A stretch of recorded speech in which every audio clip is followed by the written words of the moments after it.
choisir un coach, c'est un vrai casse-tête. Et si on se trompe, ça devient une vraie galère. Parce qu'un mauvais coach, il peut vous mettre sur la mauvaise voie. Alors qu'un bon coach, non seulement va vous mettre sur la bonne voie, mais en plus, son objectif va être de vous rendre autonome. C'est Vincent Lénard qui dit que le paradoxe du coach, c'est que son objectif est de vous aider à vous passer de lui. À chaque fois que j'ai eu à faire ce choix, je me suis attaché à plusieurs critères. Le premier, c'est qu'on ait des valeurs compatibles. Pas forcément les mêmes, je ne demande pas à ce que mon coach soit un clone, mais qu'effectivement, on ne soit pas en opposition sur ces valeurs. Le deuxième critère, c'est qu'il ait une force de caractère qui va lui permettre de résister à mon influence.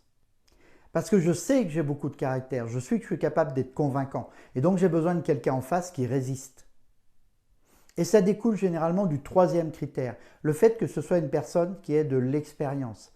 Pas forcément qu'elle ait vécu les mêmes situations que j'ai vécues, mais que ce soit quelqu'un qui ait eu suffisamment de variété dans ses expériences pour qu'à un moment donné, il puisse s'adapter à ce que je suis en train de vivre et à ce que je suis en train de lui raconter. Et le quatrième critère, c'est que ce soit quelqu'un qui soit capable de sortir des sentiers battus. Parce qu'on a une grosse culture de développement personnel, on a entendu et lu et vu énormément de choses. Et il faut que la personne puisse à un moment donné être capable d'être créative et d'être innovante. Et finalement, un bon coach, c'est quelqu'un qui va surtout être capable de me faire faire des choses que je n'ai pas envie de faire, alors que ces choses-là sont bonnes pour moi. Et croyez-moi, c'est un sacré challenge quand il s'attaque à un vieux singe comme moi.